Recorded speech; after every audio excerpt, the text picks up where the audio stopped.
Es un placer saludarles en esta hora, que el Señor les bendiga grandemente. Amén. ¿Cómo se sienten ustedes hoy? Bien. Gloria al Señor. Yo me siento muy feliz nuevamente de estar con ustedes y de estar en la casa del Señor para estudiar un poco más de la palabra del Señor. Vamos a entrar a otra fase importantísima de esta extraordinaria serie que hemos estado presentando ya por tantas semanas. Yo ya hasta perdí la cuenta, hermano Milagro, hermana Janet. Yo creo que ya, pues ustedes siempre apuntan cada uno de esos textos. Me gusta que ustedes traigan sus libretas. Pero vamos a hablar otra parte importantísima de la justicia de Dios. Es muy importante y hoy vamos a titularla La justicia de Dios, pero en el Nuevo Testamento. Así que es muy importante que nosotros notemos eso allí en su libreta. Ustedes lo pueden anotar. Recuerden que estamos tratando este tema tan importante acerca de la justicia de Dios. Y ustedes dirán, ¿por qué usted ha hablado tanto de este tema ya? Yo creo que es suficiente lo que usted ha dicho. Bueno, sí, yo creo que es suficiente, pero quise añadir otra parte importantísima, ya que muchas personas hoy tienden a usar solo el Nuevo Testamento. Y pues nos refutan muchas de nuestras posiciones en cuanto a la ley de Dios, en cuanto al verdadero día de reposo. Y bueno, y a veces tienden a citar solo el Nuevo Testamento para defender su posición. Pero en esta hora quiero volver a comenzar leyendo dos citas muy importantes, o una cita diríamos, en la página 374, que ya la hemos leído muchas veces, de Joya de los Testimonios, el tomo 2. Yo creo que ustedes ya la deben haber anotado, porque la hemos leído unas cuantas veces, pero a manera de introducción en este estudio de hoy, quisiera volver a leer ese hermoso párrafo de esa cita. Vuelvo y repito el libro, Joya de los Testimonios, tomo 2, página 374. El primer párrafo precisamente de esa página 374 encontramos esta hermosa declaración de la mensajera del Señor, Ellen G. White, que nos dice: el mensaje de la justicia de Cristo ha de resonar de un extremo de la tierra hasta el otro para preparar el camino del Señor.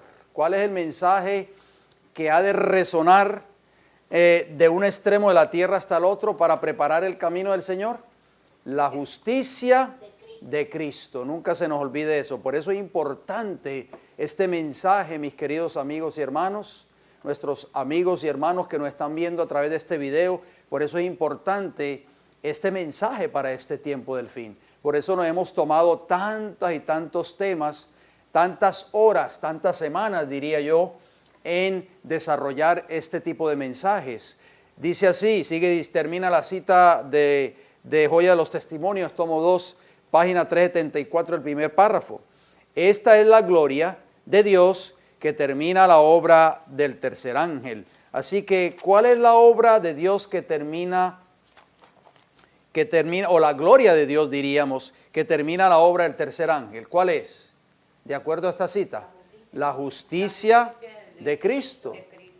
Por eso es importante este mensaje, porque muchas veces creemos de que hay otros mensajes que han de terminar esta obra en esta tierra, pero aquí la mensajera del Señor dice claramente que es la justicia de Cristo que termina la obra del tercer ángel. O sea, nosotros ahora estamos presentando el último mensaje de misericordia a esta tierra, que está contenido ¿dónde? ¿Dónde está contenido ese mensaje que es el último mensaje de misericordia para esta tierra? Está contenido en Apocalipsis 14, comenzando en el versículo 6, con el Evangelio eterno, y terminando prácticamente con el versículo 12, donde Juan ve a un grupo, a una compañía, y donde Dios le dice: aquí está la paciencia de los santos, los que guardan los mandamientos de Dios y la fe de Jesús. Ese va a ser el pueblo remanente en el tiempo del fin. Va a tener estas dos características muy importantes. Así aparece también en Apocalipsis 12, 17, que lo hemos leído muchas veces. Pero el último mensaje de misericordia, mis queridos hermanos y amigos, está contenido allí en Apocalipsis 14, del 6 hasta el 10 prácticamente, o sea, el mensaje de los 3 ángeles. Pero la mensajera del Señor, la leíamos en esa cita, de Joya de los Testimonios, el tomo 2 y la página 374, que es prácticamente la justicia de Cristo, lo que termina la obra del tercer ángel. ¿Y qué es la justicia de Cristo? Nosotros ya hemos estudiado muchos temas en cuanto a eso. The righteousness of God, ¿verdad? Yeah. O sea, la justicia de Dios. Bien, vamos a volver a mencionar esa palabra en griego, justicia, que ya la hemos mencionado muchas veces, y se llama dikaiosume. Dikaiosume, nunca se nos olvide esa palabra en griego que es justicia. Y significa equidad de acto o carácter. O sea, el carácter nuestro debe ser un carácter equitativo. También significa justificación. ¿Recuerdan la palabra justificación, la expresión justificación por la fe? Eso es justicia. Significa también justificación, equidad de acto o carácter. Justificación, justicia, santo, inocente o justo. Y leíamos en temas anteriores, en Romanos 5 y el versículo 1, que nos dice justificados. Ahí está esa palabra dikaiosume. Justificados pues por la fe tenemos paz para con Dios por medio de nuestro Señor Jesucristo. O sea que para nosotros vivir una vida de justicia, de justificación, ser santos, llegar a ser inocentes ante los ojos de Dios o justos, ¿qué tenemos que hacer? Debemos ser justificados por la fe. ¿En quién? En Cristo Jesús. Solamente Cristo Jesús nos puede dar el poder para ser declarados justos. O sea, tenemos que tener fe en Jesús, que Cristo Jesús nos va a dar el poder, ¿para qué? Para vivir una vida de justicia. Bien, vamos a empezar a leer varios textos bíblicos. Recuerden que esta es la justicia de Dios en el Nuevo Testamento, así que vamos a citar varios textos bíblicos del Nuevo Testamento y vamos a leer varios versículos. Vamos a empezar con 1 Corintios capítulo 15. Les invito a que me acompañen allí, 1 Corintios 15, y vamos a leer el versículo 34. 1 Corintios 15, versículo 34. Mire qué interesante nuestras versiones. Es que cuando yo leo la Biblia, yo siempre se lo he dicho a ustedes, debemos de tener por lo menos una o dos versiones. No solamente conformarnos con leer una sola versión. Cuando yo estaba estudiando este mensaje específicamente, yo siempre me gusta leer la versión en inglés, la versión King James. Si usted tiene si puede leer inglés o entender inglés, le aconsejo que siempre tenga esa versión de King James. Y en nuestras versiones, el versículo 34, Reina Valera, que es nuestra versión de 1 Corintios 15, ¿qué dice? Velad debidamente. Así dice, ¿verdad? Y no pequéis. Pero noten, vamos a terminar de leer el versículo, pero yo quiero decirles cómo lee la versión King James, que también así lee la versión interlinear, que es la versión en griego y en inglés. Dice, despertad a la justicia. ¿Ve qué diferente? ¿Qué dice ahí? Velad debidamente. Velad debidamente, dice nuestras versiones. Pero cuando vamos y consultamos otra versión, la versión King James dice, despertad a la justicia en vez de velad debidamente. Y dice, exacto, y no pequéis. Dice la segunda parte del versículo 34 de 1 Corintios 15. Porque algunos no conocen a Dios. O sea, no tienen conocimiento de Dios, en otras palabras. Para vergüenza vuestra lo digo. O sea, debemos despertar a la justicia y no ¿qué? ¿Y no qué? De acuerdo a ese versículo. Y no pecar más. Porque dice despertar a la justicia y no pequéis. O sea, el pecado es lo contrario, es todo lo contrario ¿a qué? A la justicia. Es por eso, miren el cuadro, mis queridos hermanos. Miren el cuadro. ¿Qué vemos? ¿Qué cuadro vemos aquí? ¿El cuadro de qué? Del tabernáculo o del santuario. ¿Ustedes saben cuál era la lección principal de la doctrina del santuario cuando el santuario estaba en el desierto en los días del pueblo de Israel, cuando Moisés? ¿Sabe cuál era la lección principal que Dios quería enseñarles a los israelitos a través de todos esos símbolos, a través del derramamiento de esa sangre, esos animalitos y todo eso? ¿Sabe cuál era la lección principal que los israelitas debían aprender? Que Dios quería, ¿qué cosa? Erradicar, hermanos. Erradicar completamente el pecado del medio del pueblo de Israel. Esa era la lección principal. Y eso es lo que está queriendo hacer Cristo ahora mismo en el santuario celestial. Cristo Jesús está borrando los pecados de su pueblo ahora mismo. ¿Y qué es borrar? ¿Qué es borrar? Es quitar, erradicar el pecado de nuestras vidas. Por eso Pablo dice ahí en el versículo 34, la Biblia es clara, o sea, el deseo, es que yo no entiendo por qué hay muchas personas hoy que están creyendo todavía la fantasía que oyen de sus ministros cada semana en sus púlpitos, en sus iglesias. Los pastores o los ministros le dicen a sus miembros, no vamos a estar pecando hasta que Cristo venga. Pero eso no lo enseña este mensaje. Si usted estudia bien, detenidamente, la doctrina del santuario, usted se va a dar cuenta de que el objetivo que Dios quería con Israel era que en medio de Israel no hubiese, ¿qué cosa? Pecado. ¿Por qué? Porque la presencia de Dios moraba en medio de ellos. ¿Puede estar un pecador un día delante de la presencia de Dios? Dígame, por favor. No. Por eso la Biblia dice ahí en el 34, despertad a la justicia. Y no ¿qué? Y no pequéis. ¿Por qué? ¿Qué nos quiere enseñar la palabra del Señor en esta hora? ¿Qué nos quiere decir la Biblia? Que no debemos estar ¿qué? Pecando más. Que debemos estar viviendo una vida de ¿qué? De justicia. Bien, vamos a 2 Corintios capítulo 5. Miren cómo dice allí. 2 Corintios 5 y vamos a leer el versículo 21. 2 Corintios 5, 21. Vamos a ver qué dice allí Pablo. Al que no conoció pecado. ¿Quién es ese que no conoció pecado? Cristo Jesús. Por nosotros lo hizo pecado. Para que nosotros, oigan bien, escuchemos el lenguaje bíblico, para que nosotros fuésemos hechos ¿qué? Justicia de Dios, ¿en quién? En Él. O sea que por Cristo, solo por Cristo, mis queridos hermanos, podemos llegar a vivir una vida de ¿qué? De justicia. ¿Lo cree usted o no lo cree? Por eso es que Romanos 5.1 dice que debemos ser justificados por la fe. Tenemos que tener fe de que a través de Cristo usted puede vivir una vida impecable. Usted y yo podemos vivir una vida santa, equitativa, justa, delante del Dios del cielo.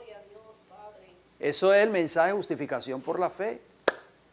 Ese es el mensaje que va a preparar al mundo para la segunda venida de Cristo. Por eso es tan importante, por eso es que Satanás no quiere que ese mensaje se predique hoy dentro del pueblo de Dios. Porque él sabe, oigan bien, Satanás sabe que si el pueblo de Dios entiende este mensaje a cabalidad y lo vive en su vida, va a estar preparado para ser trasladado al cielo cuando Cristo venga. ¿Y Satanás qué quiere? ¿Que usted vaya al cielo? No. ¿Que yo vaya al cielo? No. Por supuesto que no. Por eso es que Satanás le ha hecho creer a muchos miembros del pueblo de Dios que nadie va a poder dejar de pecar, que vamos a estar pecando hasta que Cristo venga. Tengan mucho cuidado con eso. 2 Corintios leímos, ¿verdad? Vamos a leer 2 Corintios allí mismo, pero el capítulo 6. Y vamos a ver qué nos dice el versículo 14. Noten bien. Dice la palabra del Señor. No os unáis en yugo desigual ¿con quién? Los incrédulos. Con los incrédulos. Oiga, estos incrédulos que aparecen aquí, a veces creemos que son esa gente que están allá afuera, son los borrachitos, los indigentes, los blasfemos, los narcotraficantes, esa gente que son ateos que no creen en Dios. Pero escuchen, si lo leemos en el contexto de lo que estamos estudiando, vamos a ver qué tipo de incrédulos habla allí 2 Corintios 6:14. Dice que no debemos unirnos en yugo desigual con los incrédulos, porque ¿qué compañerismo tiene la justicia con la injusticia? Entonces, ¿de qué está hablando aquí el versículo? De los que no creen en la justicia de Cristo, de los que no creen que Cristo les puede dar la victoria sobre sus pecados, de los que no creen que pueden ser justos delante de los ojos de Dios. Esos son incrédulos. Y dice, ¿y qué comunión la luz con las tinieblas? O sea, ¿qué nos dice la palabra del Señor? ¿Que nos debemos de unir con personas que rechacen este mensaje? No. Así sean llamarse miembros del pueblo de Dios. Pero si usted va a una iglesia que dice ser el pueblo de Dios y enseña otro mensaje contrario a este mensaje de la justicia de Dios, nosotros no podemos ser miembros de esa iglesia. No podemos unirnos a esa iglesia. Ajá, exacto. ¿Por qué? Porque dice ahí, no os unáis en yugo desigual ¿con quién? Con los incrédulos. Aquí no está hablando tanto de esos que están allá afuera que no creen en Dios. No. Vamos al libro, hagamos una pausa ahí, mantengan su dedito ahí en 2 Corintios y vamos a Apocalipsis rapidito. Mire quiénes no van a entrar en el reino de los cielos en el tiempo del fin. Apocalipsis. Capítulo, vamos a ver qué nos dice la palabra del Señor.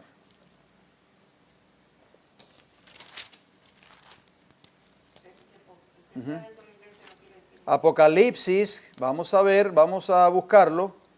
Apocalipsis.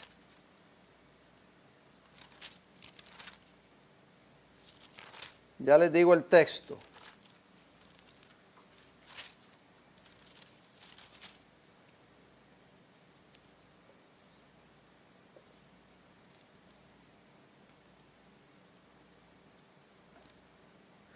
Apocalipsis 21:8. Mire lo que dice la sierva, la palabra del Señor. 21:8 dice, pero los cobardes, ¿y quién más? Incrédulos. Ay, Señor. Serán los mismos incrédulos de 2 Corintios 6:14. Los cobardes, los incrédulos, los abominables y homicidas, ve que es otro grupo diferente. Los fornicarios y hechiceros, los idólatras y los mentirosos tendrán su parte ¿dónde? En el lago que arde con fuego y azufre, que es la muerte segunda. ¿Por qué el Señor Jesús, cuando le reveló esta profecía a Juan en la isla de Patmos, metió allí en ese grupo a los incrédulos? Porque no van a heredar el reino. ¿Pero por qué? ¿Quiénes son esos incrédulos que no creyeron en el mensaje de la justicia de Cristo? En este mensaje, en que Cristo tenía el poder por la fe en Él, el poder para darles la victoria sobre sus pecados. En que Cristo, por la fe en Él, tenía el poder para ayudarlos a vivir una vida santa delante de los ojos de Dios. Bien, vamos a continuar. Vamos ahora al libro de Gálatas. Entonces, ¿hay unión entre la justicia y la injusticia? ¿Hay unión? No podemos unirnos con aquellos que rechazan estas verdades. Yo sé que a muchos de nosotros nos han dicho, ustedes lo que son separatistas. Pero es que la palabra de Dios es clara. La palabra de Dios dice claramente, no os unáis en yugo desigual con los incrédulos. Ahí no dice con los infieles. Con los incrédulos que no creen en todas estas grandes verdades. Ustedes saben que hay muchas personas del pueblo que dice ser el pueblo de Dios en esta tierra que rechazan todas estas verdades. Y nosotros no podemos unirnos a ellos. Lo dice la Biblia, no lo digo yo. Vamos al libro de Gálatas, acompáñenme por favor. Gálatas capítulo 3. Vamos a ver qué nos dice el libro de Gálatas. Gálatas está después de 2 Corintios, capítulo 3. Y vamos a ver qué nos dice el versículo 6. Mire qué hermosas palabras. Dice así, así Abraham creyó ¿a quién? Y le fue contado ¿por qué? Esta es la verdadera fe que habla Romanos 5:1. Justificados pues por la fe, tenemos paz para con Dios. ¿Qué creyó Abraham? Abraham creía en Dios, por supuesto, porque él hablaba con Jehová, escuchaba su voz. Pero ¿qué fue lo que creyó Abraham? Que Dios haría, aunque su hijo Ajá, fuese muerto, ajá. iba a ser una gran nación de su hijo. De su único O sea, hijo. creyó en las promesas de Dios. Oiga, nosotros creemos en estas promesas. Amén. Jesús nos dice a nosotros en su palabra, todo lo puedo en Cristo que me fortalece. Y yo digo, no, todo excepto tal cosa. Yo sé, Señor, que Filipenses 4:13 dice, todo lo puedo en Cristo que me fortalece, pero hay ciertas cosas que yo no he podido vencer en 20 años que llevo en la iglesia. Tengo un carácter fuerte, todavía no he podido vencerlo. Soy tentado fácilmente y caigo fácil en la tentación. Todavía no he podido vencer, pero yo sé, Señor, que hay muchas cosas que sí tú me has ayudado a vencer. Pero Abraham creyó en las promesas de Dios. Este libro está lleno de promesas, Amén. mis queridos hermanos. Tenemos que creer en ellas. Amén. Una de esas promesas es Romanos 5:1.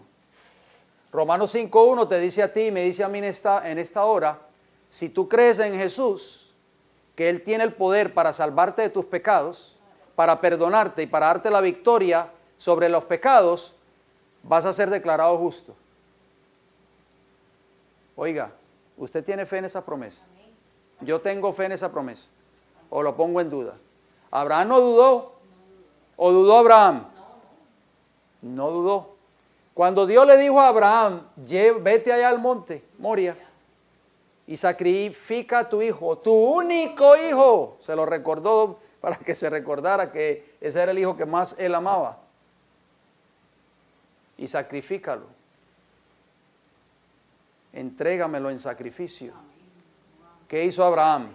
¿Lo escondió? ¿Salió corriendo y se fue para otro lugar como Jonás? No. Él se levantó tempranito en la mañana, cogió a su hijo, cogió a sus siervos, cogió un asno, cogió la leña para el sacrificio y vámonos porque yo creo en la promesa de Jehová. Jehová me dijo que de mi hijo Isaac iba a nacer una gran nación o a salir una gran nación, una gran descendencia como las estrellas del cielo. Eso es fe, hermanos. Por eso dice Pablo ahí que Abraham creyó y le fue contado por justicia. Qué contradicción. Ujú. ¿Cómo iba, si lo mataba, pues, cómo iba a tener esa descendencia? Diría él. Así Pero es. de todas maneras iba adelante. Santiago capítulo 2, vayamos a Santiago 2. Estamos estudiando en el Nuevo Testamento ahora, así que vamos a ir a varios libros. Santiago 2 y vamos a leer el versículo 23. Mire lo que dice ahí. Santiago 2:23 dice, y se cumplió la escritura que dice, Abraham creyó a Dios y le fue contado por justicia y fue llamado, ¿qué? Amigo de Dios. O sea, Abraham creyó en las promesas del Señor. ¿Creemos nosotros en sus promesas? Vamos al libro de Gálatas, volvamos al libro de Gálatas, capítulo 5. Sigamos estudiando la justicia de Dios, pero en el Nuevo Testamento. Gálatas, después de Corintios, está Gálatas 5, y vamos a leer el versículo 5. Noten cómo dice la Escritura. Gálatas 5:5 nos dice, pues nosotros por el Espíritu, ¿por cuál Espíritu? Por el Espíritu Santo, porque está en mayúscula. Por el Espíritu aguardamos por fe la esperanza de la justicia. Oiga eso. ¿La esperanza de qué? Cuando Cristo venga por segunda vez, traerá una recompensa de justicia para los fieles. Dice la Biblia claramente, no lo estoy inventando yo, lo estamos leyendo allí en Gálatas 5:5. Nosotros por el Espíritu, o sea, el Espíritu trabajando en nuestras vidas. ¿Ustedes sabían que el Espíritu Santo nos da el poder a nosotros para vencer el pecado? Nos da el poder para entender la Escritura. Nos da el poder para vivir una vida santa delante de los ojos de Dios. Sin el Espíritu Santo nosotros no podríamos lograr esas cosas. Porque por nuestras propias fuerzas no podemos lograrlo. Pero dice, por eso es que dice Pablo, porque pues nosotros por el Espíritu aguardamos por fe, ¿qué cosa? La esperanza de la justicia. ¿Cómo es su esperanza y cómo es mi esperanza? Su esperanza y mi esperanza, todos nosotros tenemos esperanza. ¿Cuál es la esperanza de nosotros, hermana Milagros? ¿Cuál es? La esperanza de que algún día vamos a ver a Jesús venir por segunda vez a esta tierra y terminará ya, dará por conclusión el pecado en este mundo. Y podremos algún día entrar a la patria celestial. Esa es la esperanza de nosotros. Esa esperanza nos ayuda a seguir hacia adelante, nos mueve, nos da fuerza para seguir hacia adelante. Pero dice que la esperanza nuestra es por la fe de la justicia. ¿Cuál justicia? La justicia de Cristo, por supuesto. Vayamos a ver qué nos dice el libro de 2 de Timoteo. Acompáñeme, por favor. 2 de Timoteo. 2 de Timoteo, capítulo 4. Mire lo que escribió el apóstol Pablo. ¿Por qué? Porque cuando Cristo venga, por segunda vez va a traer esa corona de justicia a los hijos que han tenido fe en la justicia de Cristo. 2 de Timoteo 4:6, ¿qué nos dice? Porque yo ya estoy para ser sacrificado, dijo Pablo, y el tiempo de mi partida está cercano. Pero noten lo que dice el 7. He peleado la buena batalla. He acabado, ¿qué cosa? Y he guardado la fe. ¿Cuál fe? Justificados pues por la fe. ¿La fe de quién? De Cristo. La fe de Cristo. He aquí los que guardan los mandamientos de Dios y tienen ¿qué? La fe de Jesús. He guardado ¿qué cosa? La fe. Oiga, yo antes de leer el versículo 8, yo les voy a hacer una pregunta. Cuando usted acaba una carrera, ¿a dónde usted llega? A la meta. Cuando usted corre un maratón, por ejemplo, así llegue de último, no importa. Pero cuando usted llega ¿a dónde? A la meta. A la meta. Hay unos que no llegan, hay unos que se salen de la competencia. Pero el que llega, aunque sea de último, ¿llegó a dónde? A la meta. Pablo dijo, he acabado la carrera, o sea, he llegado a la meta. He guardado ¿qué cosa? Pero noten lo que dice el versículo 8, hermoso texto. Por lo demás, me está guardada la corona ¿de qué? De justicia. Esa es la corona que habla allí Pablo en Gálatas 5:5. La corona de justicia, la cual me dará el Señor juez justo en aquel día, y no solo a mí, sino también ¿a quién? A todos los que aman su venida. A todos los que creyeron que a través de la justicia de Cristo podemos vivir una vida ¿de qué? De santidad. Una vida santa delante de los ojos de Dios. 2 de Timoteo 4, del 6 al 8. Volvamos al libro de Gálatas. Ahí hay muchos textos bíblicos importantes en ese hermoso libro de Gálatas. Gálatas capítulo 4. Y vamos a leer los versículos del 22 al 24. Gálatas capítulo 4, versículo 22 nos dice, porque está escrito que Abraham tuvo dos hijos, uno de la esclava, el otro de la libre. ¿Cómo se llamaba la esclava? Agar, ¿verdad? ¿Y cómo se llamaba la libre? Sara, ¿verdad? Su esposa. Pero el de la esclava, dice el versículo 23 de Gálatas 4, nació según la carne, mas el de la libre por la promesa. Abraham creyó en esa promesa. Oiga, la mujer de Abraham era de 18 años cuando Dios le dio la promesa de que iba a tener un hijo. Era una anciana de este tiempo. Era una joven de aquel tiempo, porque Ajá. ahora era una anciana. Era una mujer ya entrada en edad. ¿Y qué más tenía Sara que no le permitía tener hijos? No tenía Era menstruación. Era estéril. O sea, pero Abraham creyó en la promesa. Exacto, mire, eso es justificación por la fe.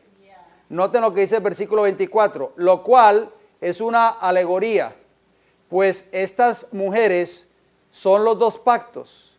El uno proviene del monte Sinaí, el cual da hijos para esclavitud. Este es ¿qué? Agar. Ay, hermanos, qué importante eso. Vamos ahora a Gálatas 5, acompañen por favor.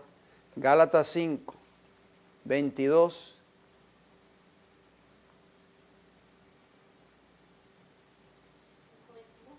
Gálatas 5:22, los frutos del Espíritu Santo.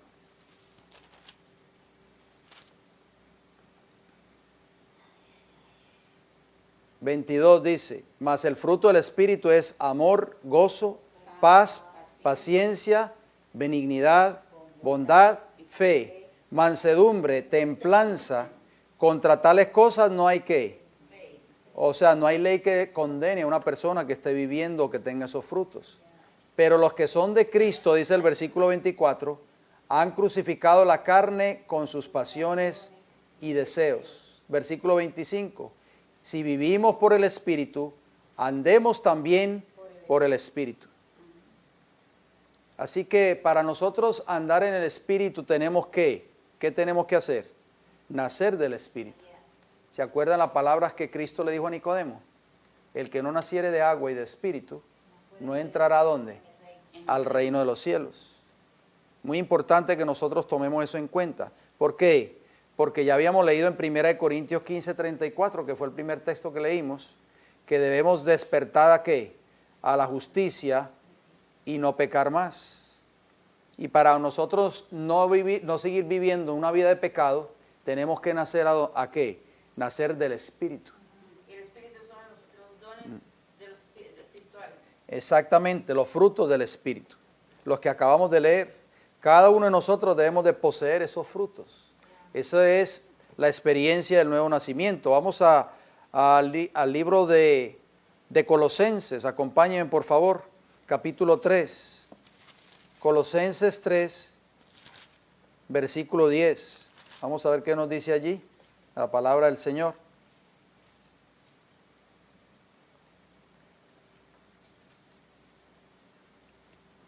Y revestido del nuevo, el cual conforme a la imagen del que lo creó, se va renovando hasta el conocimiento pleno. 3:10. ¿De qué debemos estar revestidos nosotros ahora? Del nuevo hombre, de la nueva criatura. Por eso Pablo dijo, el que está en Cristo, nueva criatura es. Primera de Juan capítulo 2. Mire lo que dice Primera de Juan capítulo 2, versículo 29. Primera de Juan capítulo 2, versículo 29, nos dice lo siguiente. ¿Lo tienen? Primera de Juan 2:29 nos dice, si sabéis que Él es justo, ¿cómo es Dios? Sabed también que todo el que hace justicia es nacido de Él. Para usted y yo poder vivir una vida de justicia, ¿qué tenemos que hacer? ¿Venir a la iglesia todas las semanas? ¿Llevar 20 años en la iglesia? Tenemos que nacer de nuevos. Hay muchas personas, no se sorprendan con lo que yo les voy a decir, hay muchas personas que pueden llevar 10, 20, 30 o 40 años dentro de una iglesia o ser miembros del pueblo de Dios en esta tierra y nunca han nacido de nuevo. ¿Les va a valer eso de algo cuando Cristo venga? No. La Biblia dice claramente que así como Dios es justo, también todo el que hace justicia, o sea, el que vive una vida de justicia o que es justo, es nacido de Él. O sea, para nosotros poder vivir una vida de justicia o para nosotros poder llegar a ser justos delante de los ojos de Dios, tenemos que pasar por la experiencia de ¿qué? Del nuevo nacimiento. ¿Y el nuevo nacimiento qué es el bautismo? El nuevo nacimiento es a través del bautismo del agua y el bautismo del Espíritu. ¿Y cuál es el bautismo del Espíritu? El bautismo del agua es cuando usted es sumergido en el agua. Es un requisito bíblico. ¿Por qué? Porque el bautismo del agua, la palabra bautismo en griego es bautizo y significa sepultar.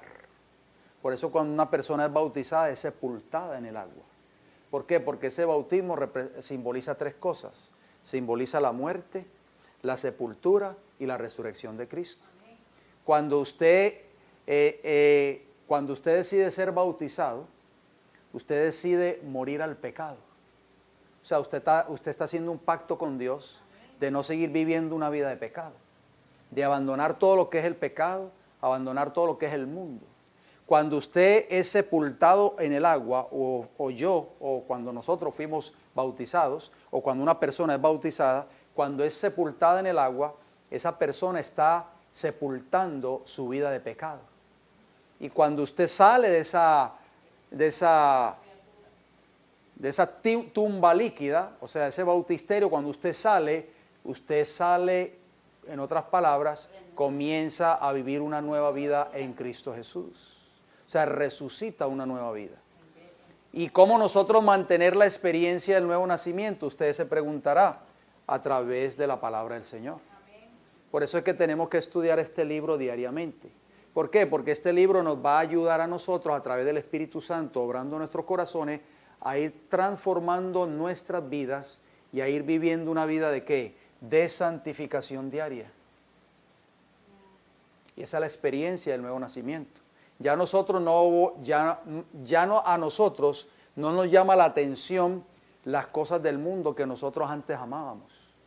Por ejemplo, la música, las modas, el licor, el alcohol, las drogas o cualquier cosa que verdaderamente no honraba a Dios, los placeres de este mundo, en fin, todo eso el Espíritu Santo nos va ayudando, trabajando en nosotros, nos va ayudando a cambiar y a dejar completamente todas esas cosas.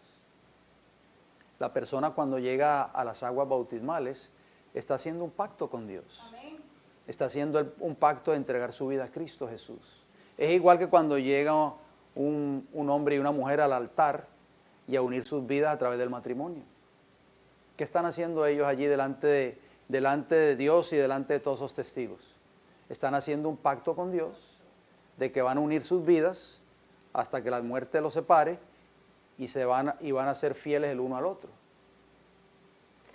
Es el mismo pacto, pero que cuando nosotros nos bautizamos es un pacto así similar.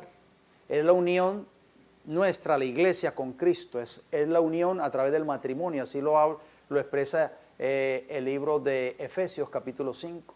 Pablo habla allí del matrimonio de Cristo y la iglesia.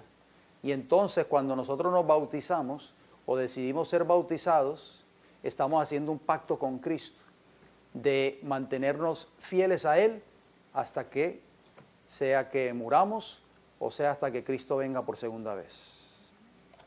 Así que, hermanos, necesitamos nacer de nuevo. Amén. Para poder vivir esa vida de justicia. Amén. Primera de Juan, allí mismo donde estábamos, por el capítulo 3, versículo 9, noten cómo dice: todo aquel que es nacido de Dios no practica ¿qué? El pecado. Porque la simiente de Dios permanece en él. ¿Quién es la simiente de Dios? Cristo. ¿En quién? En uno. Cristo está en uno. Y no puede pecar porque es nacido de Dios. O sea, hermanos, cuando Cristo mora en nosotros a través de su Santo Espíritu, las cosas que nosotros antes amábamos, ya odiamos. Y las cosas que antes nosotros odiábamos, por ejemplo, nosotros odiábamos el abrir la palabra de Dios. Odiábamos tal vez escuchar un mensaje de la palabra de Dios. No nos gustaba ni siquiera que nos invitaran a venir tal vez a la iglesia. Lo que nosotros antes nos disgustaba y tal vez odiábamos, ahora amamos. ¿Y quién hace esa obra en nuestros corazones? El Espíritu Santo. Ahí lo estamos leyendo en el versículo 9 de 1 de Juan 3. Noten lo que dice el versículo 10. En esto se manifiestan los hijos de Dios y los hijos del diablo. Hay dos grupos. Porque hoy por hoy se enseña que todo el mundo es hijo de Dios. ¿Qué dice? Todo aquel que no hace justicia y que no ama a su hermano no es de Dios. Entonces, si yo digo que soy cristiano, pero no estoy viviendo una vida de justicia, ¿soy de Dios? No. Tal vez aquí en la iglesia a mí me dirán: wow, este hermano lo opera, o el hermano fulano de tal, qué tremendo hermano, es un hombre muy consagrado. Pero ¿quién es el que lee el corazón? Es Dios. A Dios no lo podemos engañar, ¿o sí? No. Usted podrá engañar al pastor de la iglesia, podrá engañar al anciano o a los ancianos de la iglesia, a su esposo o a su esposa, o a sus hijos. Pero al Señor no lo podemos engañar. Por eso van a haber dos grupos en el tiempo del fin: los hijos de Dios y los hijos de Satanás. Y los hijos de Dios se van a caracterizar en el tiempo del fin porque van a vivir una vida de ¿qué? De justicia. ¿Estamos entendiendo? Ay, no, yo soy adventista del séptimo día. ¿Y? El Señor no te va a preguntar a ti, ¿tú eres adventista del séptimo día? Cuando Cristo venga, oh, tú eres evangélico, tú eres bautista, tú eres metodista, tú eres católico. No, el Señor va a venir a buscar una iglesia que esté viviendo una vida de justicia. Vamos al libro de Efesios, capítulo 5. Efesios, capítulo 5. Y vamos a leer el versículo 9. Miren los frutos. ¿Se acuerdan que leímos los frutos del Espíritu Santo en Gálatas 5? ¿Se acuerdan? Sí. Bueno, vamos a ver qué otro fruto agrega el apóstol Pablo del Espíritu en Gálatas 5:9. Noten cómo dice, porque el fruto del Espíritu, ese Espíritu en sus Biblias está con mayúscula o con minúscula. Ajá, o sea, el Espíritu Santo. Porque el fruto del Espíritu es en toda ¿qué? Bondad, número 1, justicia, número 2, y verdad. Ah, entonces sí hay que tener este fruto, el fruto de la justicia, si queremos algún día entrar al reino de los cielos. Parte de los frutos del Espíritu Santo es una vida de ¿qué? De justicia. Y usted dirá, es que yo no puedo, yo he tratado tantas veces y he fallado una y otra vez. El Espíritu Santo te da el poder para vencer. Vamos a leer Juan capítulo 3, noten cómo dice Juan capítulo 3, lo habíamos mencionado, hermana Janet, pero lo vamos a leer ahora textualmente. Juan capítulo 3, las palabras de Jesús a Nicodemo, y es mejor leerlas para así tener un conocimiento más amplio. Juan capítulo 3, versículo 3 y versículo 5. Juan 3:3 dice, respondió Jesús y le dijo, o sea, Nicodemo, de cierto te digo, que el que no naciere de nuevo, no puede ver el reino de Dios. Si queremos entrar algún día al reino de Dios, ¿qué tenemos que hacer? Nacer de nuevo. Y entonces, ¿qué tipo de nacimiento tenemos que experimentar cada uno de los que estamos aquí sentados en esta hora y nuestros amigos que nos están viendo a través de este mensaje? Versículo 5 lo dice. Respondió Jesús, de cierto te digo, que el que no naciere de agua y del Espíritu no puede entrar en el reino de Dios. ¿Y cuáles son los frutos del Espíritu? Ya lo leímos en Gálatas 5, del 22 en adelante, y ya leímos Efesios 5:9, que parte de esos frutos del Espíritu Santo es bondad, justicia y verdad. Entonces, si no estamos viviendo una vida de justicia en esta tierra, ¿podremos entrar al reino de los cielos? Dígame, por favor. No, jamás.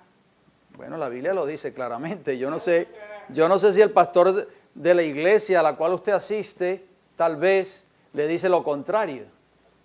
Por eso es que Pablo decía, ¿qué decía en el texto que leímos en 2 de Corintios? Recuerden, 6:14, que no debemos de unirnos con los que, con los incrédulos. O sea, con los que no creen en este mensaje que estamos hablando en esta hora. No podemos unirnos a ellos. Así ellos digan son parte del pueblo de Dios. Es fuerte. Vamos al libro de Filipenses 1. Filipenses, volvamos al Nuevo Testamento. Filipenses capítulo 1. Está después de Efesios. Filipenses 1. Mire lo que dice Pablo. Filipenses 1, versículo 11.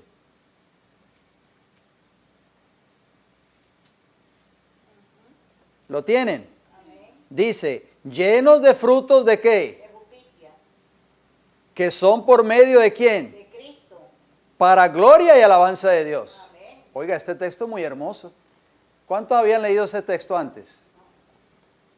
Yo sé que nosotros leemos nuestras Biblias, pero hay veces que pasamos a veces desapercibidos ciertos textos bíblicos, no nos detenemos a pensar en el verdadero contenido, el lenguaje que está el apóstol Pablo allí refiriéndose en ese texto que acabamos de leer. La Biblia nos está hablando de los frutos del Espíritu Santo. Y dice la Biblia que cuando Cristo venga tenemos que estar llenos ¿de qué? ¿De frutos de qué? De justicia. ¿Que son por medio de quién? Por eso es que Pablo decía, justificados pues por la fe en Cristo Jesús. Solo esos frutos los podemos obtener a través de la fe en Cristo Jesús, a través de la fe en sus promesas, para gloria y alabanza de Dios. Cuando Cristo venga por segunda vez, los que estén viviendo una vida de justicia o los que hayan vivido una vida de justicia en esta tierra, van a ser gloria y alabanza de Jehová. ¿No decimos amén a eso? Amén. Qué hermoso eso. Por eso es que el mensaje del primer ángel, ¿qué dice? Temed a Dios y dale ¿qué? Gloria. ¿Por qué? Porque la hora de su juicio ha llegado. O sea, tenemos que darle gloria a Dios. ¿De qué manera nosotros le damos gloria a Dios? Venir a la iglesia y decir, gloria a Dios, gloria a Dios. Siguiendo el fruto del Espíritu. Lo que estamos leyendo aquí. Viviendo una vida de ¿qué? De justicia, de obediencia al Señor. Qué hermoso, ¿verdad? ¿Lo podemos lograr, sí o no? Sí. A través de la fe en ¿quién? En Cristo Jesús. Esa es la verdadera justificación por la fe. Vamos al libro de Efesios nuevamente. Efesios capítulo 6, versículo 14. Mire lo que dice el apóstol Pablo. Ustedes han leído la armadura del cristiano, ¿verdad? En Efesios 6, versículo 10 en adelante. Pero noten lo que dice el versículo 14 de Efesios 6. Estad pues firmes. ¿Cómo debemos estar? Firmes. Ceñidos vuestros lomos con la verdad. ¿Se acuerda que leíamos esos frutos del Espíritu Santo en Efesios 5:9? Son ¿qué? La verdad y la justicia. ¿Y qué? ¿Cuál era el tercero? ¿Ah? La bondad. Pero ahora el apóstol allí en Efesios 6, versículo 14, nos dice que debemos estar firmes, ceñidos nuestros lomos con la verdad y vestidos con la coraza de ¿qué? Oiga, ¿qué tipo de coraza tenemos que tener vestidos cuando Cristo venga? La coraza de la justicia suya. De Cristo. La coraza de la justicia de Jesús. Cuando el Padre nos mire a nosotros en el juicio, va a ver qué justicia, la suya o la de Cristo. La de Cristo Jesús. Amén. Por eso es que nos va a declarar, ¿cómo nos va a declarar entonces? Nos va a declarar justos. Porque no está mirando su justicia. Por eso Pablo en Romanos 3:10 dice, no hay justo ni aun uno. No significa que no podemos lograr alcanzar la justicia de Cristo. Significa que nuestra justicia, nuestra propia justicia, que es como trapo de inmundicia, dice el libro de Isaías, no nos va a dar nunca entrada al reino de los cielos. Es la justicia de Cristo en nosotros. ¿Estamos entendiendo el mensaje o no lo estamos entendiendo? Amén. O sea que parte de esa armadura del cristiano es que es una vida de justicia. Vamos al libro de Filipenses. Filipenses, después de Efesios está Filipenses. Ajá. Filipenses. Nosotros no somos justos, pero cuando nosotros empezamos a adquirir los dones del Espíritu, Ajá. ahí empezamos Por la fe en Cristo Jesús. Ahí empezamos a adquirir Estamos viviendo la justicia de Cristo en nuestras vidas. a través de Porque obedecer. esos frutos del Espíritu Santo, mi querida hermana, representan prácticamente el carácter de Jesús en la vida de los que lo reciben. ¿Me está entendiendo? Sí. Si usted lee Gálatas 5 nuevamente, esos frutos de Gálatas 5 prácticamente es el carácter de Cristo. Amén. Y ese carácter tenemos que reflejarlo nosotros. Amén. Lo vamos a leer en este texto. Mire lo que dice el libro de Filipenses capítulo 3, versículo 9. Noten bien. Filipenses 3:9. Escuchen. Abran sus oídos. Filipenses 3:9 nos dice, y ser hallado en él. Vamos a leer el 8 primeramente, para tener un contexto y entender lo que estaba hablando el apóstol Pablo aquí. El apóstol Pablo estaba hablando de algo muy importante, hablando de la vida antigua que él vivía. Y él dice, lo he dejado todo por el amor a Cristo. Ya lo que consideraba antes como algo precioso, antes de conocer a Cristo, lo tengo por basura. Pero noten lo que dice el versículo 8 de Filipenses 3. Dice, ciertamente, aún estimo todas las cosas, ¿cuántas cosas? Todas. Como pérdida, ¿por qué? Por la excelencia del conocimiento de Cristo Jesús, mi Señor, por amor del cual lo he perdido todo. ¿Cuánto había perdido Pablo? Todo. todo y lo tengo por basura para ganar a Cristo. Noten lo que dice el versículo 9 ahora. Y ser hallado en Él, cuando Cristo venga, ¿cómo quiere hallarte Él? Y ser hallado en Él, no teniendo mi propia justicia, que es por la ley, sino la que es por la fe de Cristo. La justicia que es de Dios por la fe. Querido hermano, cuando Cristo venga, no nos hallará en nuestra propia justicia, sino en la justicia de ¿quién?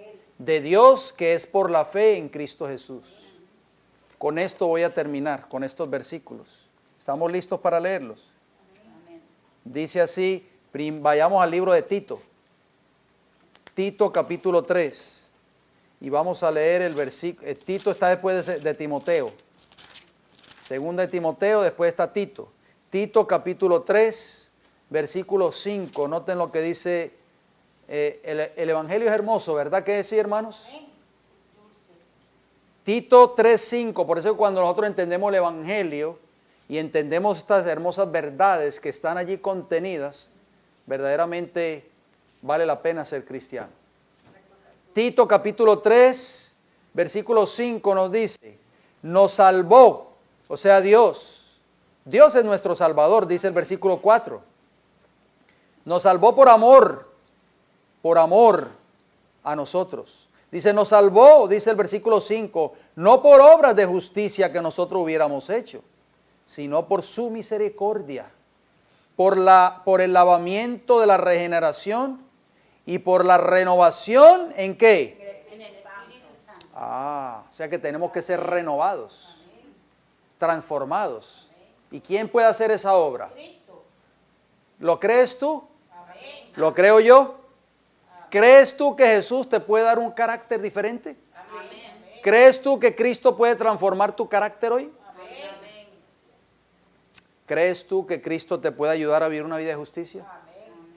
Así lo dice Pablo allí en ese texto que estamos leyendo de Tito 3:5. Por el lavamiento de la regeneración. ¿Qué entiende usted por la palabra regeneración? Cuando una persona se regenera. ¿Qué? Una persona. ¿Ah? Hace una O transformación. sea, estaba débil, se ha puesto fuerte. Así es. Es un cambio completo, en otras palabras. Por la regeneración y por la renovación, ¿en quién? En el Espíritu Santo.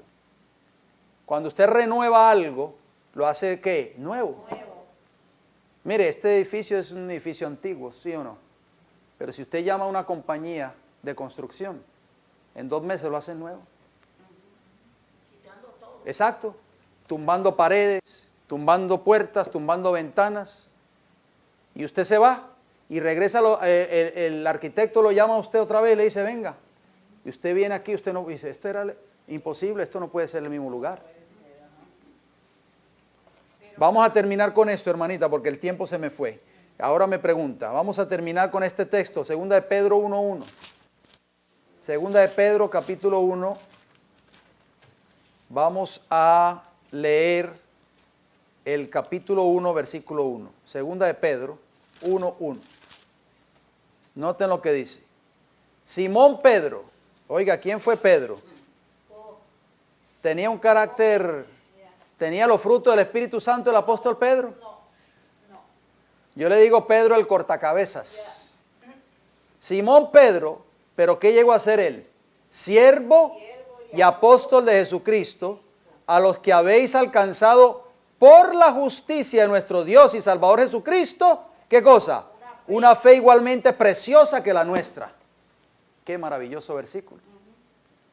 Oiga, esa fe de Jesús que habla Apocalipsis capítulo 14, versículo 12, y la fe de Jesús que habla Romanos 5:1, se puede alcanzar solo a través de nuestro Salvador Jesucristo.